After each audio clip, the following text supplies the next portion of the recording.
নারী তুমি কখনো কারো মেয়ে, কখনো বা কারো স্ত্রী, কখনো বা কারো সন্তানের মা। সন্তানের মা হবার পরে একজন মেয়ের যে দায়িত্ব এবং কর্তব্য শুরু হয়, সেই একই দায়িত্ব আবার পালন করতে হয় কখনো দাদি রূপে, কখনো বা নানী রূপে। আর এই দায়িত্ব এবং কর্তব্য যেন চলতেই থাকে মৃত্যুর আগ পর্যন্ত। হ্যালো এভরিওয়ান, আসসালামু আলাইকুম, welcome back to my another new blog. This is Shimul. সবার কী অবস্থা, কেমন আছেন? আই হোপ সবাই ভালো আছেন, সুস্থ আছেন। আমি যতই ফিট থাকি না কেন, কোনো কারণে যদি আমি আসলে খাওয়াটা একটু বাড়িয়ে দিই, আমার কিন্তু পেটের যে মেদটা সেটা কিন্তু বাড়তে শুরু করে দেয়। দেখা যায় পুরো শরীর একদম ফিট থাকবে, কিন্তু পেটের যে মেদটা সেটা কিন্তু কখনোই কমবে না। তো এটা আসলে যদি একটু মেনটেন করা হয় তাহলে আবার কমে যায়। তো এই জিনিসটা খুবই কষ্টদায়ক। সকাল সকাল লেবু পানি, সেই সাথে মারিয়া আপুর খাঁটি মধু দিয়ে আমার আজকে ভিডিওটি শুরু করছি। লেবু পানি খেতে ভালো লাগে, তবে আসলে সময় পাওয়া যায় না।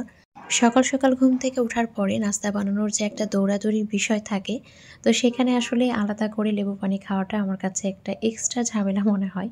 যেহেতু আম্মা বাসায় আছে, এই জন্য কিন্তু একদম গা ছাড়া ভাব।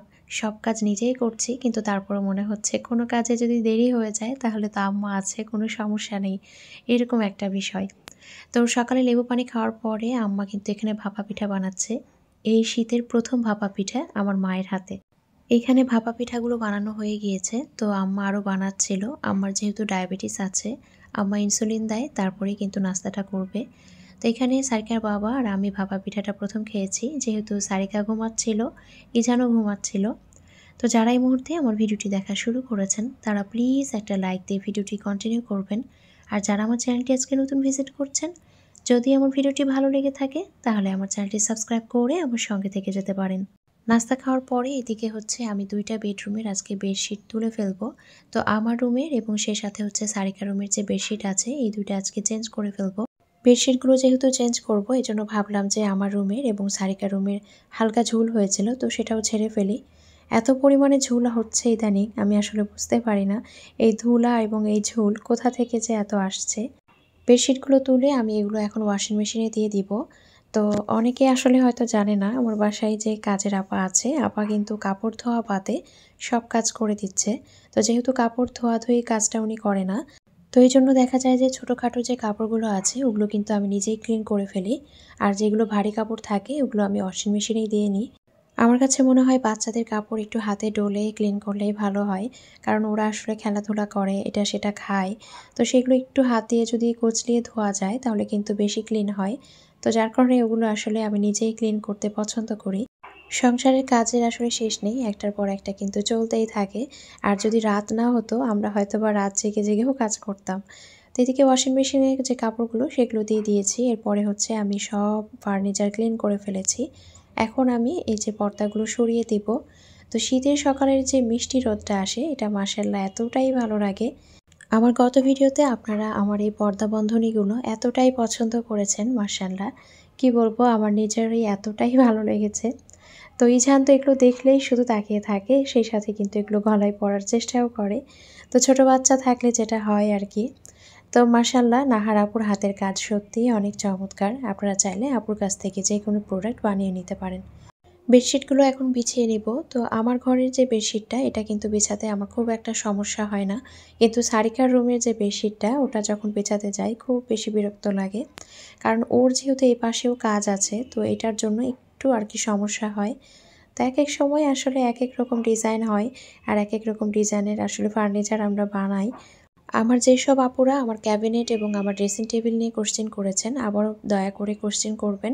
আমি ইনশাআল্লাহ সামনের ভিডিওতে আপনাদের কোশ্চেনের যে আনসারটা সেটা দেওয়ার চেষ্টা করব।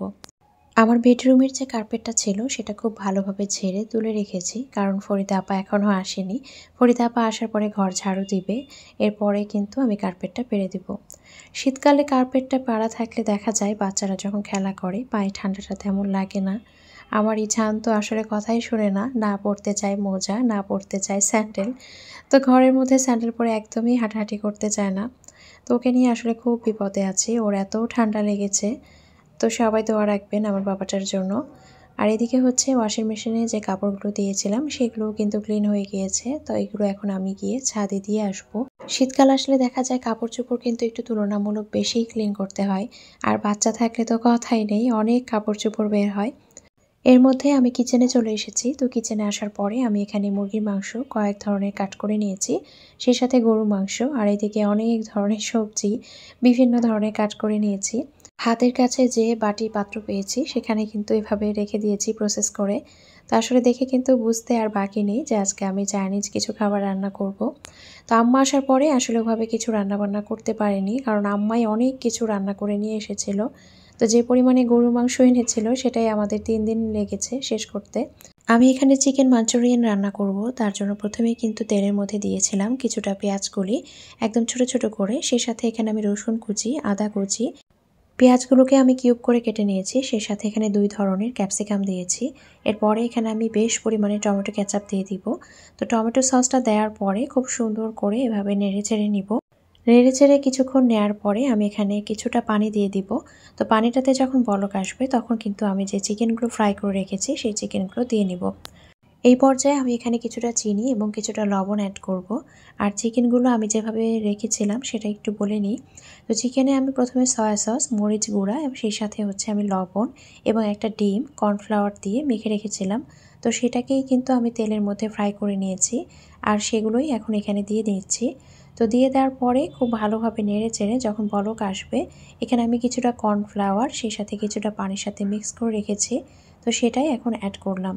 তো অ্যাড করার পরে আমি এটাকে অনবরত খুব সুন্দর করে নেড়ে চেড়ে, এরপরে হচ্ছে যখন এটা একদম শুকিয়ে আসবে, একটু মাখো মাখো হয়ে আসবে, সেই পর্যায়ে কিছুটা পেঁয়াজ কলি এভাবে সুন্দর করে কিছুটা কাট করে নিয়েছি, আর সেই সাথে আমি এখানে 1 স্লাইস লেবুর রস দিয়ে দিচ্ছি। তো দিয়ে নেওয়ার পরে আমি খুব ভালোভাবে নেড়ে চেড়ে এটাকে আমি নামিয়ে ফেলবো। আমি কিন্তু এখানে কিছুটা চিলি সস দিয়েছিলাম, এখানে ইচ্ছে করলে চিলি ফ্লেক্স দেওয়া যায়, তবে বাসায় যেহেতু বাচ্চা আছে এই জন্য আমি এখানে চিলি ফ্লেক্সটা অ্যাড করিনি। চাইনিজ যে কোনো খাবার রান্না করতে কিন্তু ভালো লাগে, তবে এই যে সব কিছু প্রসেস করার বিষয়টা এটাই খুব কষ্টকর হয়ে যায়। তো যাই হোক, এরপরে কিন্তু এখানে কিছুটা পেঁয়াজ কলি ছোট ছোট করে কেটে নিয়েছিলাম, সেটা দিয়ে দিলাম, আর সেই সাথে কিছুটা সাদা তিল দেখার সৌন্দর্যের জন্য। তো তৈরি হয়ে গেল চিকেন মাঞ্চুরিয়ান। এখন আমি চাইনিজ ভেজিটেবলটা রান্না করব। তো আসলে চাইনিজ যে কোনো খাবার রান্না করার সময় যে পরিমাণে সবজি কাট করতে হয়, তো সেটাতেই কিন্তু অনেক সময় চলে যায়। তো আমি মাংস এবং সবজি সেই সাথে আদা রসুন এগুলো সব কিছু যখন আমি কাটছিলাম, টোটাল আমার 2.5 ঘন্টা সময় লেগেছে। তো আসলে কি বলবো, তো আম্মা দেখে বলছিল যে আসলে আজকে রান্না কখন হবে আর তুই গোসল করবি কখন। তো সেদিন কিন্তু রান্না করতে অনেকটাই আসলে লেট হয়ে গিয়েছে। এখানে আমি তেলের মধ্যে প্রথমে রসুন কুচি, আদা কুচি দিয়ে তারপর কিন্তু পেঁয়াজ ফালি দিয়েছিলাম, সেই সাথে কিন্তু আমি চিকেনগুলো দিয়েছিলাম। তো ভেজে নেওয়ার পরে আমি সবজিগুলো সব অ্যাড করেছি। আমার বিজনেস চ্যানেল ওয়াইল্ড শিমুলে কিন্তু নতুন নতুন টেবিল ক্লথ এবং নতুন নতুন বেডশিটের ভিডিও দেওয়া হয়েছে, আপনারা দেখে নিতে পারেন। হাই হিটে রান্না করলে দেখা যায় সবজির যে কালারগুলো সেগুলো কিন্তু একদম মাশাআল্লাহ অনেক সুন্দর থাকে। তো এখানে হচ্ছে আমার কিন্তু চাইনিজ যে ভেজিটেবলটা সেটা কিন্তু রান্না করা হয়ে গিয়েছে। আর আজকের প্রতিটা রান্না আসলে রান্না করছিলাম আর মনে হচ্ছিল আমি একটা করে হাঁপ ছাড়ছিলাম, কারণ আসলে খুব খারাপ লাগছিল যে আম্মা আছে বাসায়, অনেক দেরি হয়ে গিয়েছিল।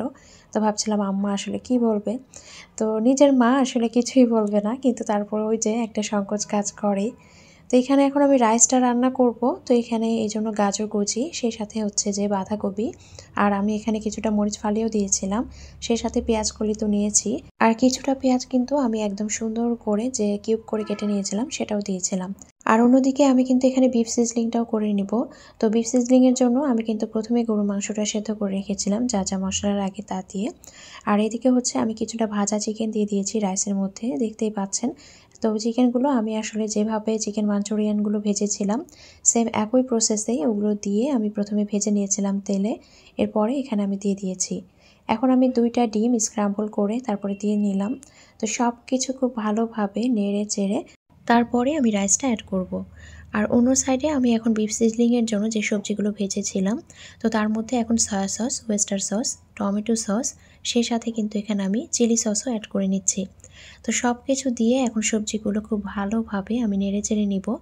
এখানে আমি প্রথমেই কিন্তু আদা রসুন কুচি দেওয়ার পরে গাজরগুলো এভাবে কুচি করে দিয়েছিলাম, আর পেঁয়াজগুলো কিউব করে দিয়েছিলাম, আর 2 ধরনের ক্যাপসিকাম দিয়েছিলাম। আর এদিকে রাইসগুলোও কিন্তু আমি দিয়ে খুব সুন্দর করে নেড়ে চেড়ে নিচ্ছি। তো আসলে চাইনিজ খাবার রান্না করতে গেলে অনেক সময় লাগে, কারণ একটার পর একটা স্টেপ কিন্তু পার করতে হয়, আর মাথায়ও রাখতে হয়। একটা 19-20 হলে দেখা যায় কিন্তু খাবারের যে টেস্টটা সেটা আসে না। রাইসটা হয়ে গিয়েছে। রাইসটা নামানোর পরে আমি এখানে কিছুটা কাজু বাদাম ভেজে নিচ্ছি। এখানে আমি ক্যাশু নাট সালাদ করবো এইজন্য। তো ক্যাশু নাট সালাদের জন্য যে চিকেনগুলো সেগুলো কিন্তু আমি এখানে মাখিয়ে রেখেছিলাম। এখন আমি এক এক করে এভাবে ছড়িয়ে ছড়িয়ে তেলের মধ্যে ফ্রাই করে নিব। তো ওইদিকে চিকেনগুলো ফ্রাই হতে থাক আর এদিকে হচ্ছে আমি বিফ সিজলিংটা করে নিব। তো এখানে আমি একটা তাওয়ার মধ্যে কিন্তু বাটার দিয়েছি। বাটারটা একদম সুন্দরভাবে যখন মেল্ট হয়ে গিয়েছে তখন এভাবে কিছুটা গোল গোল করে পেঁয়াজ দিয়েছি। অন্যদিকে বিফ সিজলিংয়ের জন্য সবজির সাথে যে গরু মাংসটা আমি রান্না করে রেখেছিলাম সেটাও এখানে দিয়ে দিচ্ছি। তো এটা একদম হাই হিটে করতে হয়। একদম হাই হিটে করলেই দেখা যায় যে সিজলিংটা সুন্দর হয়।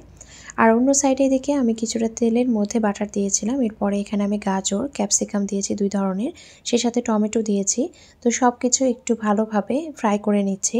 ফ্রাই করে নেওয়ার পরে যে চিকেনগুলো আমি ভেজেছি সেগুলোও দিয়ে দিচ্ছি। চাইনিজ যে আইটেমগুলো আছে সেগুলোর মধ্যে আমার সবচাইতে পছন্দের হচ্ছে এই ক্যাশু নাট সালাদ আর সেই সাথে হচ্ছে বিফ সিজলিং। আমার খুব ভালো লাগে। তো এখন হচ্ছে আমি যে বাদামগুলো ভেজে রেখেছিলাম সেই কাজু বাদামগুলো দিয়ে দিলাম আর কিছুটা রেখে দিয়েছি পরবর্তীতে অ্যাড করবো এই জন্য। এখন আমি এখানে টমেটো সসটা দিয়ে দিচ্ছি। তো টমেটো সসটা আসলে দেওয়ার সময় খুব বিড়ম্বনা, কারণ টমেটো সসটা শেষের পথে নতুন আরেকটা আনা হয়েছিল। তবে ভাবছিলাম এটাকেই একদম শেষ করে ফেলবো আজকে, এই জন্য নতুনটাতে হাত দিচ্ছিলাম না। তো টমেটো সসটা দেওয়ার পরে খুব সুন্দর করে নেড়ে চেড়ে এরপরে আমি এখানে কিছুটা চিনি অ্যাড করলাম। চিনিটা দেওয়ার পরে এখন আমি এখানে কিছুটা শসা দিয়ে দিচ্ছি। তো শসাগুলো দিয়ে তারপরে কিন্তু আমি এটা নামিয়ে ফেলবো। তো ক্যাশু নাট সালাদের যে ভিডিওটা আমি এখন ভয়েস দিচ্ছিলাম, ভয়েস দেওয়ার সময় কিন্তু আমার আবারও খেতে ইচ্ছে করছিল। এটা আসলে খুব মজার হয়। তো এখন এগুলো আমি সবগুলো এক এক করে সার্ভ করে নিব। তো প্রথমেই হচ্ছে বিফ সিজলিংটা নামিয়ে নিচ্ছি, এরপরে ক্যাশু নাট সালাদটাও নামিয়ে ফেলবো। আমার গত ভিডিওতে নীলুফাস কিচেন অ্যান্ড ব্লগ থেকে নীলু আপু কমেন্ট করেছে যে আপুর কাছ থেকে কুশি কাটার ফুলগুলো নিয়েছো, নিঃসন্দেহে অনেক সুন্দর কাজ আর আপুর অনেক ধৈর্য। কুশি কাটার কাজ একদম কাজ থেকে দেখেছি, নিখুঁতভাবে করতে হয়।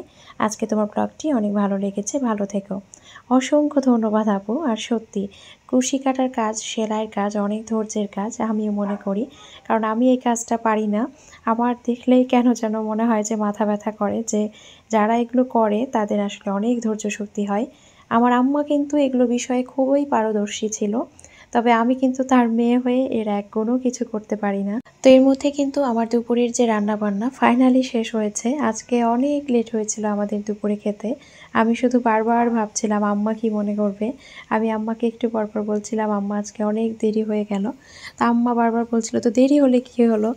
তো আসলে নিজের মানুষ বাসায় থাকলে সেটা আসলে কোনো ফ্যাক্ট না, কিন্তু এখন কেন জানি না আব্বা চলে যাওয়ার পরে আম্মার প্রতি একটা অন্যরকম কিছু কাজ করে।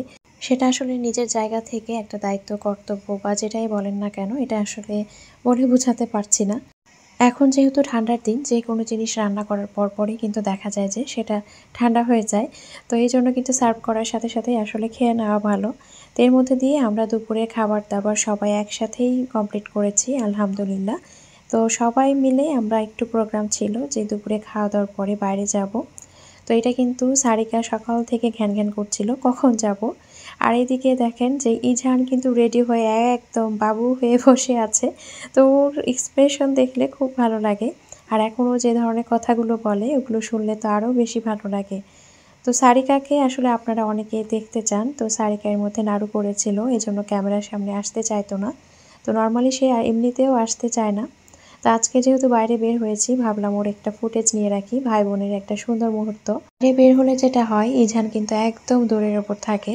তো ও আসলে খুব ছোটাছুটি করে, এই জন্য ওকে নিয়ে বের হতে চায় না। তবে আজকে খুব কম জ্বালিয়েছিল আর খুব খুশি ছিল, যেহেতু অনেকদিন পর ওকে একটা খোলামেলা জায়গায় নিয়ে এসেছিলাম। তো আমরা এসেছিলাম রাজশাহীর প্রথমে পর্দার পাড়ে। তো প্রথমে যে নোংর রেস্টুরেন্ট ওখানে গিয়েছিলাম আমরা। এরপরে এসেছি টি বাদ কর্নারে। তো এখানে আসার পরে যেটা না খেলে একদমই হয় না সেটা হচ্ছে পেয়ারা মাখা।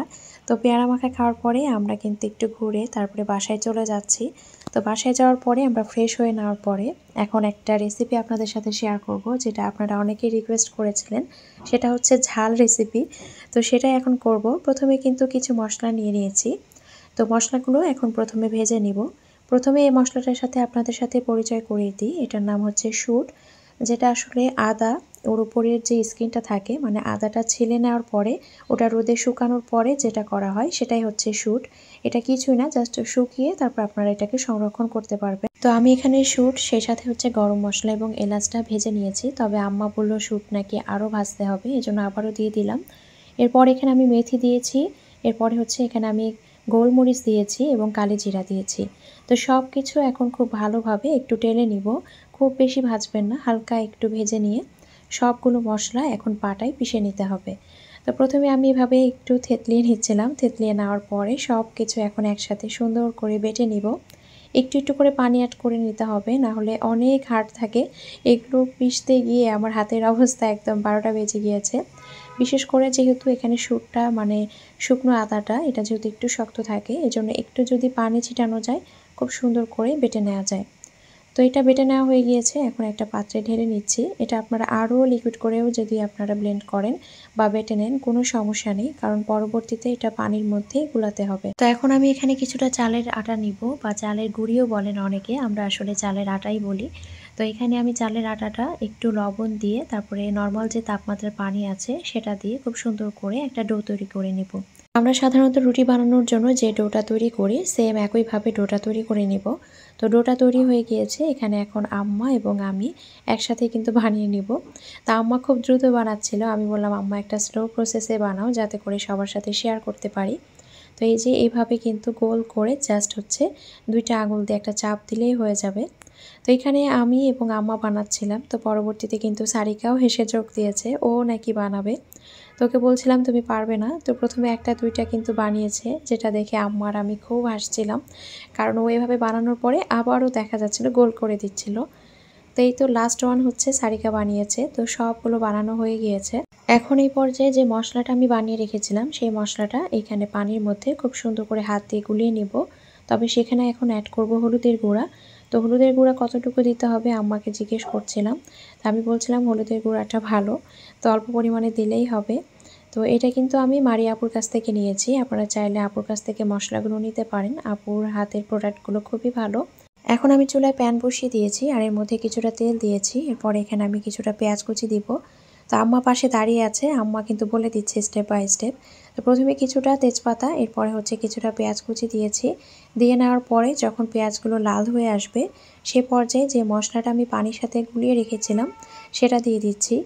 প্রতিটা মশলা কিন্তু ঠান্ডার জন্য খুব উপকারী, তো যারা আসলে ঠান্ডার সমস্যায় ভোগেন তারা কিন্তু এটা মাঝে মাঝে বানিয়ে খেতে পারেন, আর খাওয়ার পরে কিন্তু সত্যিই অনেক উপকার পাওয়া যায়, আর খাওয়ার পরে খেতেও ভালো লাগে অনেক, যেহেতু একটা ঝাল ঝাল থাকে।